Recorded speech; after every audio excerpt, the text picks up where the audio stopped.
Welcome to Big Blend Radio, where we celebrate variety and how it adds spice to quality of life. So welcome everybody to our Big Blend Radio second Wednesday Books and Author Show with our friends over at Books Forward. Today we're really excited to welcome author Kendra Petty. She's going to give us a glimpse into her incredible life story. And I say it's incredible. It's actually pretty darn crazy, but there's a lot of hope and resilience to it. Her memoir about her life is called I Can't Believe I'm Not Dead, Escaping an Abuse, a Cult, Attempted Murder, and Other Insanities. It's out now, and you can go right to her website to get it and learn more. Go to KendraPettyOfficial.com. So welcome, Kendra. How are you? I'm great, Lisa. Thank you so much for having me. I'm excited to be here. Well, I'm excited to have you here because you've got a crazy story, right? And it's in so many different ways. And, you know, sometimes when you have all these things happen, physical, emotional abuse, losing loved ones, cults, let's talk about that, mafia style kind of life or death situations. There's moments where you can go, what's the point?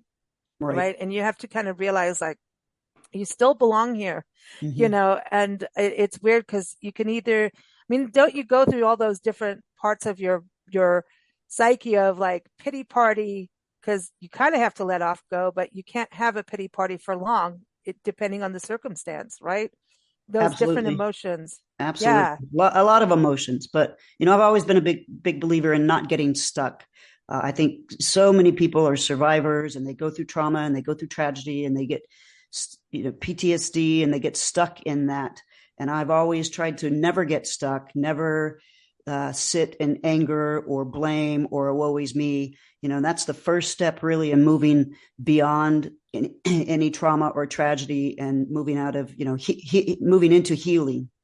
In the beginning of your book, you talk about taking personal responsibility as an adult, right? But even if you're a child, when you were a child, your mom was mentally ill, and you've got to think back to. I have a friend who has a mom, same kind of thing, and I don't think we even understood what mentally ill was as teenagers at that time, and the doctors were kind of working on it. But like one moment she's got like a butcher's knife at us. And we're like, holy crap, So it's like, you don't understand all that stuff, but it is abusive to the child, regardless of what the parent is going through. Right. Yeah. Mental illness is, it's very sad. And, thank goodness today there's much more education and knowledge around it. But, when I was young, and living in a small town in Oklahoma, there was no real mental care. And I grew up in a cult that my mother and her husband started, a religious cult, and we weren't allowed to go to the doctor because they believed God would heal us. So even if there was care, my mother would not have sought it because she believed God would heal her. There's still groups out there doing that, which is freaky, and I want to go rescue everybody out of them. But to be able to get out, the religious cult thing it's creepy and scary because, how do you get out of that as a child to move forward to your own belief system of knowing there's so much more? I think now with the internet, I think there's some groups out there that we are pretty famous that people know about, and I don't need to name them, but I could, and I might. But we all know who I'm talking about. Yes, we do. I think, thank God, as much as we all, whine about Google and all of that stuff, I think having the internet and all these tools allows kids to, thank God for libraries, quite frankly, because they at least maybe be able to sneak in and get this information in from school if they're able to get away, to realize that there's something beyond what's going on at home. For you, what was that turning point of understanding there's more and beyond? Because they try to brainwash you, basically. Oh, absolutely. Absolutely. Yeah. We were totally brainwashed and completely controlled. We were cut off from the real world. We weren't allowed to associate with people outside the church. We went to a Christian school. And then when we weren't in school, we were always in church or we were at home having Bible study and reading the Bible. But my parents, my mom and my stepdad's interpretation of the Bible was just very bizarre. And a lot of it was focused on the Old Testament. And so their religion paved the way for more abuse physical abuse in the name of God, mental and verbal Mm. abuse in the name of God, and also the abuse that we weren't allowed to get medical care because they believed God would heal us. So, for me, just I didn't realize that the rest of the world didn't live in an abusive situation. Like I knew it wasn't right, and it was very physically painful. And every day was, 911, hair on fire with my mother. It was every day. You didn't know when she was going to explode, but you knew it would happen, and it was just miserable. But you just get so caught up in that, in being abused, and it really just warps your mind, and you get, as a child, I just got stuck in it. And so I didn't want to rock the boat and Mm-hmm. get beat more. So I just went along with this religion and the Bible and the cult. But when I was 17, I went to Haiti in the West Indies and spent a summer doing missionary work. And I got to know a lot of people my age or a little older, and realized that not everybody was living in this insane life. And, it was a whole summer of not getting beat and not having to deal with my mother. And it was very eye opening. And so when I got back and started my senior year of high school, I knew that I had to find a path out. I knew that I had to find a way out, even though, I only had one more year and I was going to go to college. And, but in the middle of my senior year, I left under terrible circumstances. I mean, my mother was beating me to an inch of my life. And I got up and ran out of the house and kept running and never looked back and never went back. And I moved in with my dad for the last half of my senior year. And then I eventually moved to New York City after high school and worked my way through college and started my career. So I never really looked back, but you are right. It's hard mentally to unwind from that. So I spent many years thinking I needed to find a church or reading the Bible to figure out, because I'm gay, and I came out in New York City in my early 20s, and I really had a hard time for a while rectifying that. And I would read the Bible, and my girlfriend would read it with me. She was raised Catholic, and just trying to understand it. And I finally just realized this is ridiculous. Like, I'm not going to go to hell. This is how I was born. This is who I am. I didn't create this. And as I've gotten older, I've really moved away from religion and the Bible. And, I have a very different view now on the Bible.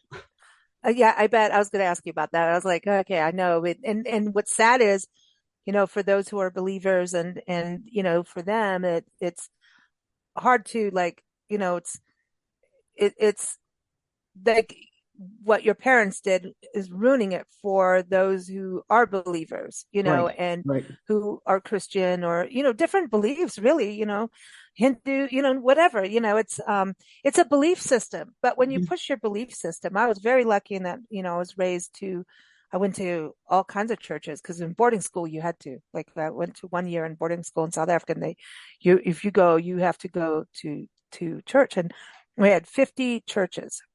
Wow. In one tiny historic town, Uh-huh. and the military base, and schools, and one of the wildest, most liberal colleges you can imagine. And I kept, I was in permanent detention, and I just kept walking out, and it's like, well, I'm in detention, who cares? Right. And I would go, I was playing pool with guys back in the, nothing bad, but like I was doing whatever, nothing bad sexually or anything, just I wanted freedom, because I was used to freedom from travel and things like that. And having, it was a really close society, very close minded. And eventually, myself and some of my friends, we all left at the same time, because it was a very creepy setup of that school. It was really messed up. And we all left. In fact, my best friend's father basically took the principal and shoved him up against the wall over this stuff that was going on there. Anyway, but that belief system I was lucky, because I thought, well, if I'm going to go, I'm going to a different church each day or each Sunday. And I learned, when I wasn't hiding from it and smoking cigarettes and playing pool with the Army guys. Yeah. But the Army guys, it was like, whatever. But, then you just get back in line with everybody else and no one knows, but except for you did stink. But, that's funny. but you learned these different religions, and and I remember people in all these big robes. I'm like, what the hell are you doing in these robes? Like, Right. what is that? So it was just, you're flinging things around, and I'm like, what is this? A dance? And I'm not knocking the religion anybody, please. It's not, but I mean, this is a kid's mentality too. Yeah. But I still question what they were doing. But it is a very hard thing because it's what you are raised. It is like as a kid, you're raised with morals and certain things. And luckily I was raised to have this, very open, questioning mentality, which does get me in trouble, but it is my choice to either follow or not. It's really hard to imagine having that, like that, being raised that way where, this is how things are in the world. It's kind of like that Jim Carrey movie, where it was in the bubble or Oh yeah, something. yeah. It's I know kind the of, movie you're talking about. Yeah, it yeah, really it's, was. And we weren't allowed to watch TV, listen to the radio, read the newspaper, read that's magazines. We creepy. were literally just sequestered into just God and the Bible and religion, and we couldn't date. None of that. We couldn't go to friends' houses. Finally, in my senior year, I started going to two of my best friends' houses, and of course, when I moved in with my dad, I could, basically do whatever I wanted. My dad was Mm. very cool and very laid back in that manner. But for the first 3 months that I lived with my father, I just watched TV. When I wasn't in school, I was so Yeah, fascinated. like what is I this? spent Yeah. 3 months watching TV, and finally, after 3 months, I was like, what am I doing? Like, it's such a waste of time. I was very athletic, and I played a lot of sports and loved to be outside. So, and to this day, I'm not a big TV watcher. I'll watch a movie here or there, but I'm not Mhm. a huge TV watcher. Well, I just, to be able to formulate, and I say this because, for those listening that are in different circumstances, you can be an adult and be trapped in your own issues where whoever's surrounding you could be trapping you, and then you start that tread water thing. And I think that's what I wanted to touch on is there's a tread water, and you take baby steps. Do you take the grand leap of faith, to get out of a situation is very difficult. I watch people all the time. It's like, oh, well, so-and-so's, they're abused, and, they'll just go right back to him. But you don't know what the tie-in, you don't know how far the claws are of That's right. someone holding someone captive. That's right. You never know. And Mm-hmm. so everyone has their time, and sometimes you have to bide time, because it is often life or death. What's interesting to me is, for you going from this very religious background, and yeah, you're going to hell for being gay. How dare you? But then you move forward from that, and then you get married, and that wasn't exactly the best situation either. So Right. it, does that, it's weird. We repeat things. Yep, we definitely do. It's not as though I sought out, and I don't know that anybody intentionally seeks these situations out, but I certainly didn't seek out to get married to a woman that was extremely physically abusive. She had a hidden drug habit and was an alcoholic, and but I loved her very, very much, and she had a daughter, and I loved my stepdaughter very, very much, but I realized, it took me a little bit to realize that I had gotten myself back into a situation almost exactly like as the one that I grew up in, with my mother and being very abusive. And my wife, when she was high or drunk, she was very physically abusive, and she broke my bones Oh, on a number of oh my God. occasions. I have scars all over my body from her abuse. I had to have her arrested. I would have to fly home in the middle of the night on a business trip to find her and my daughter because I couldn't get a hold of them and didn't know where they were. So I knew she was out, getting high or whatever. And I was worried about my stepdaughter. But, I realized that I needed to get out of that marriage. But it took me, I was in it 6 years I was with her, and it took me a long time to unwind from that. And I was devastated to lose, to lose my family, lose my wife and my daughter. It was very devastating to me. But Mm. it is, I think when you grow up in trauma and you grow up in an abusive home and there's a lot of other trauma that I went through growing up, not just my mother, you have a much higher tolerance level for BS and for bad situations. And, for me, I have such a high tolerance level for not good situations. And I also, for many years, had a lack of boundaries. and didn't adhere to red flags that I would see. I would ignore them. And all of that is conditioning of growing up in an abusive home. And so it did take me time to break free from that. But then from there, I went right into another terrible situation because of my lack of boundaries and red flags. And that's the situation of my work and what happened to me there. So I feel like, it took me decades to learn how to set boundaries and walk away from toxic situations. But I feel like I'm much better at it now.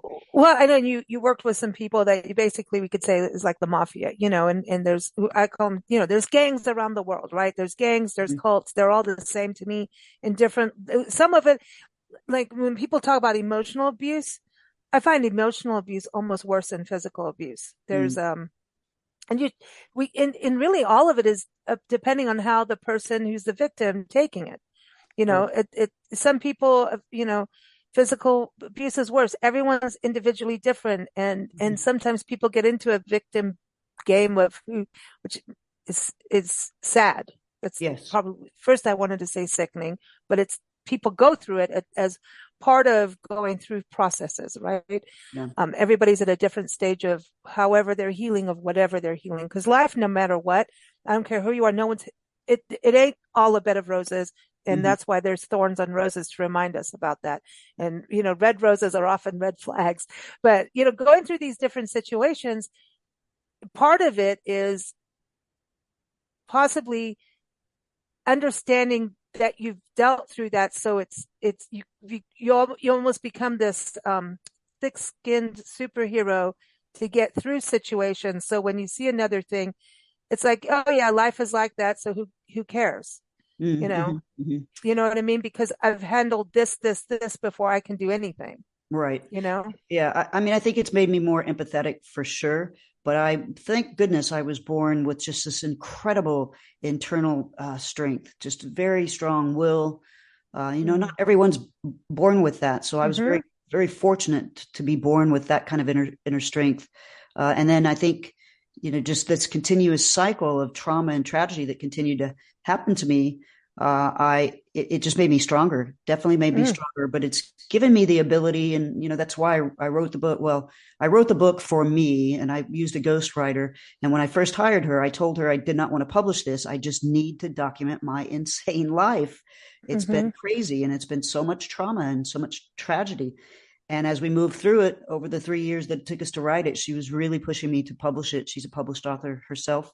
And used to work for 2 of the big 5 publishing houses as a publisher. So she knew her stuff and she was like, you have to publish this. And I pushed back for several years. And finally I said, okay, I will consider it. And I finally just decided there's got to be a reason why I am still alive. I have escaped death on so many occasions, more than what's in the book. There's got to be a reason why I'm still alive. And I felt like maybe it's to share my story and maybe my story can help other people in similar situations. And help them learn to not just survive, but learn to thrive in life. When you were doing this process, and I really appreciate your honesty about it, ghostwriters. Ghostwriters are fantastic. Majority of these big biographies and memoirs are ghostwritten. Yeah. Seriously. Yeah. And it's not cheating. I want people to know that. It's about having someone craft the story so that we can ingest it. And in the way that, the way it gets through to us, right? And storytelling is, I think, probably one of the biggest ways of learning is storytelling, is through stories and personal stories. That's how we identify. If it's all Hollywood fiction, how do you really know? You know what I mean? This is the real stuff, Yeah. When you were going through this process, because then in a weird way, it's almost like therapy, right? So this is a therapeutic 100%, process. 100%. Yeah.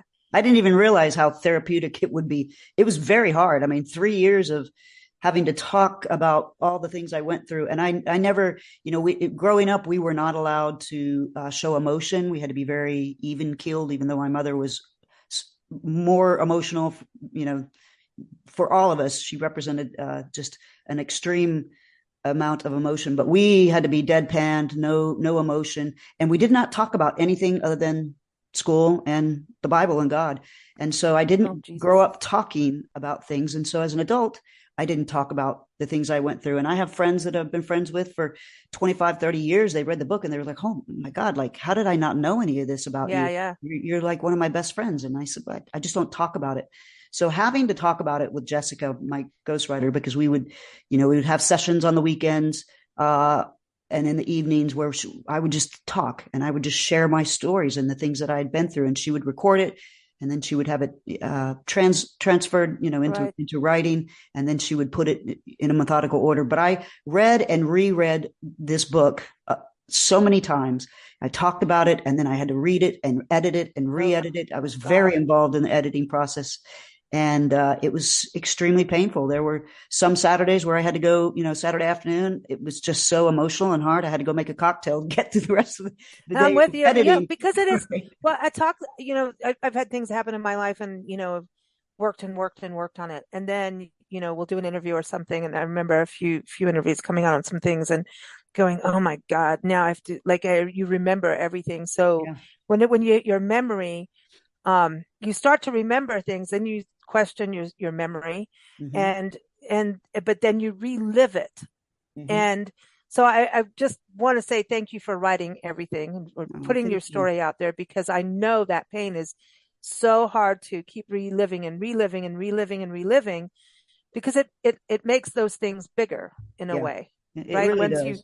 And you can't live with it stuffed away either, because Mm-hmm. that's not healthy. And Right. there's this weird balance.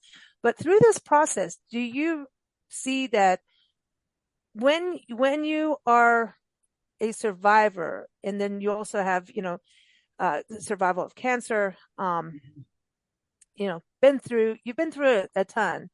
Um, as you're going through things, do you realize how observant you are, how being observant creates a survival system? It's a communication system. It's a knowing what to do when, how to tread water, when to tread, when to jump, when to Yeah. attack, what to do. Has that in a, and this sounds weird, but in a weird way, it becomes this new skill, being observant Mm-hmm. through really negative situations. Right. No, absolutely. Absolutely. I mean, just the amount that I've grown, even in the last 5 years, before 5 years ago, I was really just in survival mode my whole life, just, trying to survive, build a career, be successful. I wanted to make a lot of money. That was my focus. I didn't necessarily ever want to get married and have kids. I ended up getting married and had a stepdaughter, and then I really embraced it, uh, and then lost it. So that was a huge lesson Mm. for me. But for so many years, I was just in survival mode and just focusing on climbing the corporate ladder and surviving, living, because when this organized crime family tried to kill me, it led to Holy they cow, they man. weren't successful, but it led to so many illnesses in my body, just physical Mm-hmm. ailments. I developed Graves' Yes. disease and then later cancer because Wow. they poisoned me for quite some time, which made me very, very ill. So the ramifications of being poisoned and what it did to my body, and then leading to Graves' disease, and then leading to cancer, and what chemo did to my body, I call Jeez. it chasing the pain. It was, Yeah, really.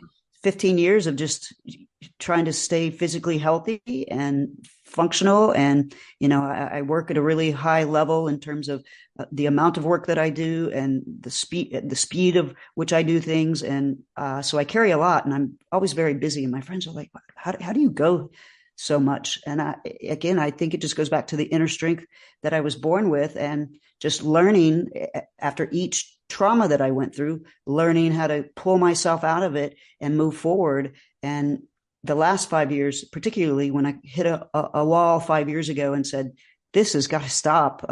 I have got to live in peace. I've got to stop living in fear, because I really shut down after the attempted murder, and I didn't let people in my house for many, many Yep. years. I shut down my social media. I Yep. lived in fear. I was scared that they were going to come back and, they weren't Mm-hmm. successful in killing me, but they were successful in killing one of the CEOs. So I was worried and scared for my life. So about five Mm-hmm. years ago, I hit that wall and said, "This is ridiculous." I'm always a very social person, but I hadn't made friends. I just lived it, worked and lived at home and lived in fear and traveled a lot for work. And I would date, but always long distance. No, never but anybody in my town. So I Yeah, would, don't come to my house. I'll come to right, yours. right, exactly, exactly. So yeah, Yeah. it's been the last 5 years has just been an incredible path of healing, and the book was an important part of that healing for sure. Well, I appreciate it, because I think, everyone goes through some kind of something and Mhm. big, small, and like Yeah, I said, everyone's pain is different from everybody. We all are different. yeah, Each person is different. And the other thing too, when you come from a family background like that and your brother was it was a big deal for you in your life, your best friend and you biggest, know, biggest, biggest trauma I went through, biggest, most life changing thing that I went through was the death of my brother. He mm, was my best friend, and that was, if there's anything in my life that I could change, I would change that day. yeah, I was sharing before we recorded, we had to get out of South Africa in a very crazy way. And I know that, I mean, they would call my mom and tell her where I was and, you know, things, it was crazy.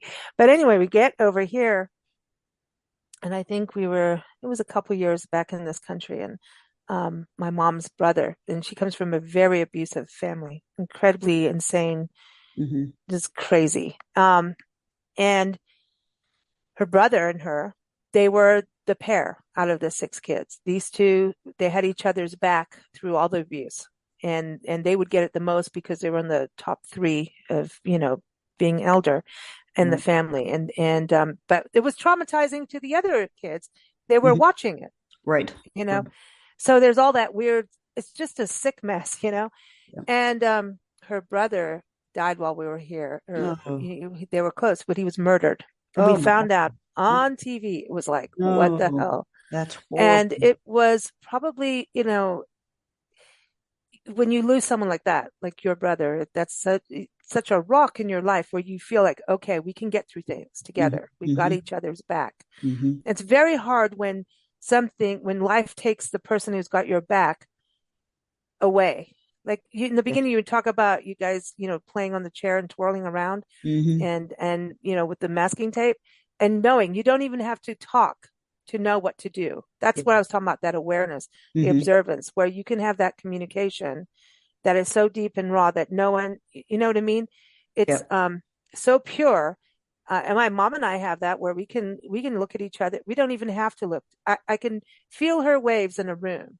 Oh, that's Like beautiful. it's It's time to beautiful. Yeah. go. Um, so it is beautiful and lucky. And but when you lose that, that's a then I understand her pain. I mean, she was in bed for like a while. Like Yeah. it was shattering. So I feel, for you on that with your brother because and from there you have to now like, it makes it very difficult to trust again. Sure. Even, Yeah. 100%. It was probably the most life changing, not probably, it was the most life changing event that I went through, and I went through a lot. But my hmm brother was almost 2 years older than me, and he was my protector. We were always together. We went everywhere together, and he died protecting me. He died trying to make sure that I was safe. And from there, I developed obviously survivor's guilt. I immediately hmm developed horrible night terrors that have lasted a lifetime. Through my healing in the last 5 years, they definitely got a lot better, but I still have them. But the crazy night terrors where I'd run out of my home or my hotel room in the middle of the night asleep, running from whatever's trying to kill me. But I also lived in guilt and shame my entire life. Yeah. I blamed myself for my brother's death, and then just not having him in my life. But further to that, it made my already crazy mom, my already insane mom, go even madder. It created an environment of blame for his death that she took out on me, and which is why her physical abuse was focused almost solely on me and not the other three kids. She remarried, Mm. and I inherited two stepsisters and then my younger brother. But her physical abuse was almost solely directed to me, and it made my father leave us. So I lost my brother, and then I lost my family, and my whole life I blamed myself. And so working through that has been, that's been a lot to unpack, if you will. But Yeah. it's, I'm definitely getting there. I'm much better than where I was 5 years ago. Well, sometimes I think you have to do other things like, I know that you've worked really, hard in your professional life. the corporate world as well. Hmm. Unfortunately, part of that was, hey, we're going to try and kill you too. That's Yeah. not a helpful part of it. Right.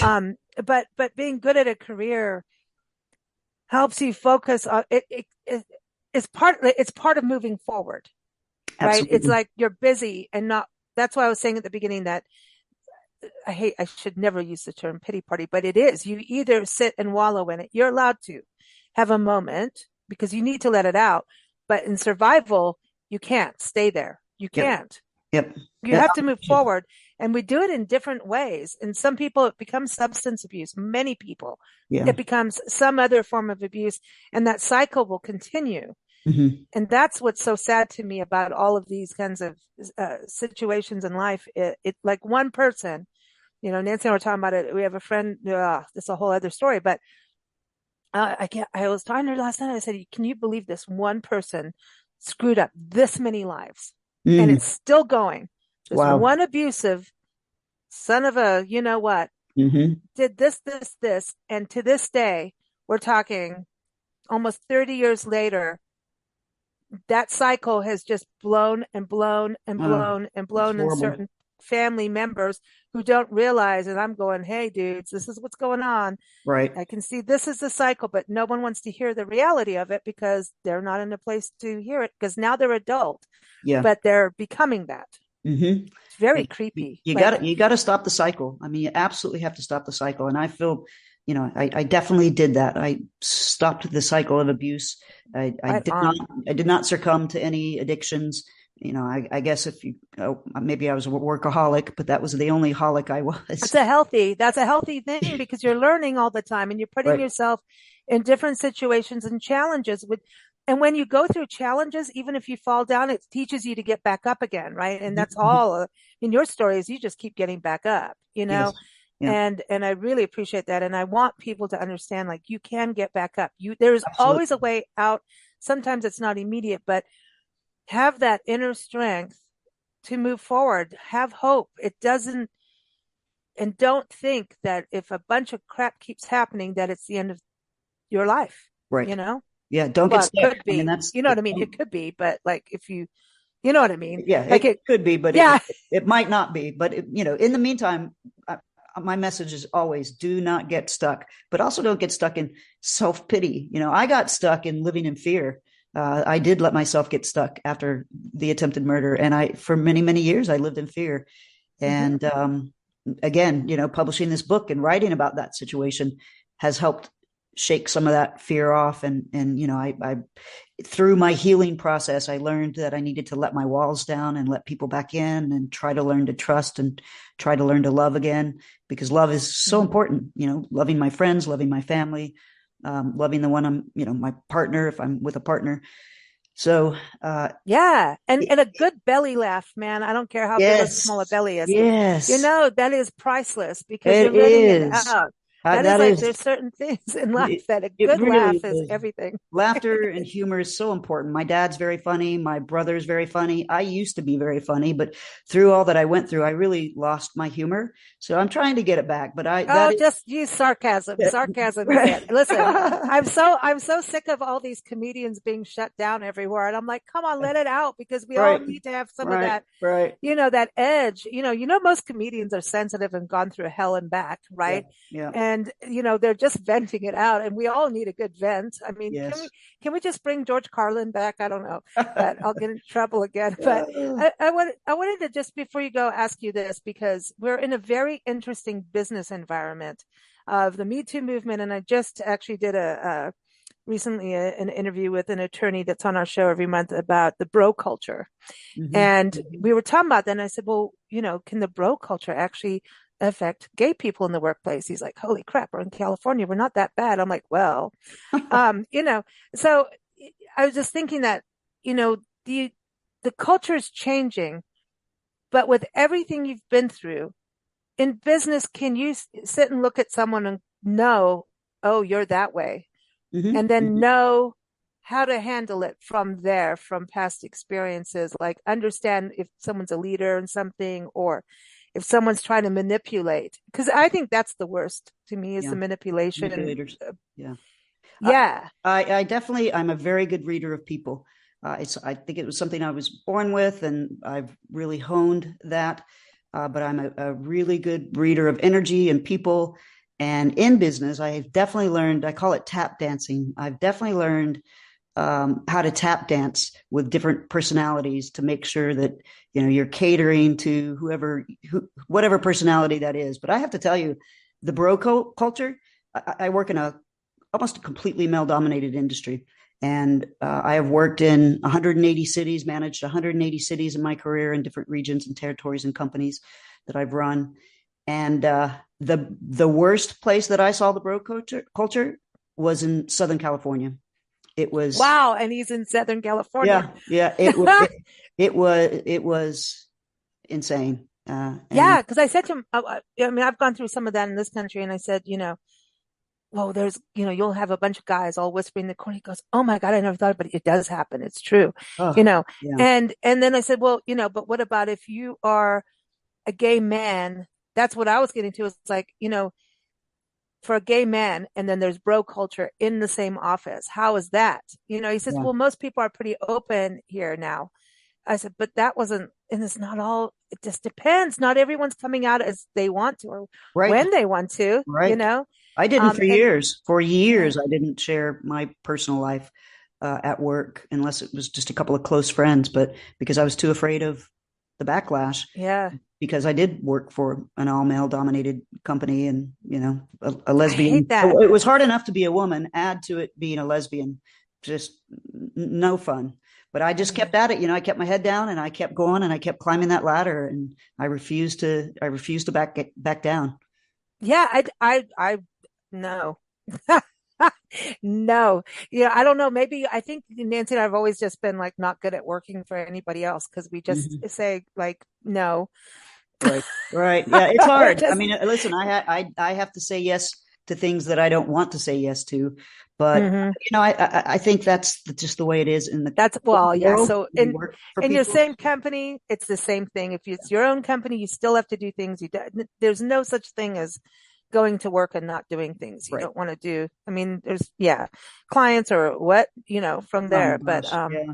yeah, I mean, it is, but that bro culture is there. I mean, and especially if you're in sales too, Hmm. Hmm. we've been on business meetings where older men have turned to Nancy and I and said, which one of you is the bullshitter?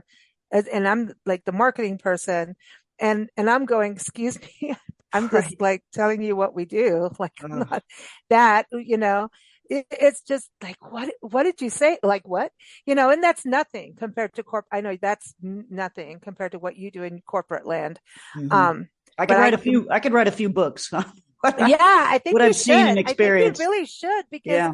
this situation is not over. It's Right. not over. It's not It's even actually at the close to beginning. over. Yeah. No, Tip like of the look what's iceberg. going on for women across the country right now. It's Yeah. not over. It's We're repeating a cycle. Like, talk about the cycle is so again, and that's the other thing I think which is so important about your book right now with what's happening for women's rights.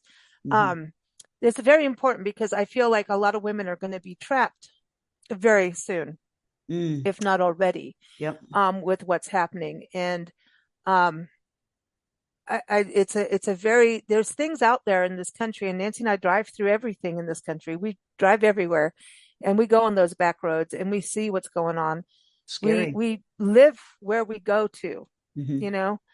Um, so I think it's very important that people understand they're not alone in this world of any kind of abuse. You're not alone. Hmm. You're not alone in, in cult land. They try to like get you into that. But I think that, I don't know. Anyway, I don't know if we're going to get better at it on the cult side other than hoping the internet will help. I Yes. just hope, More you know? more education, Yeah.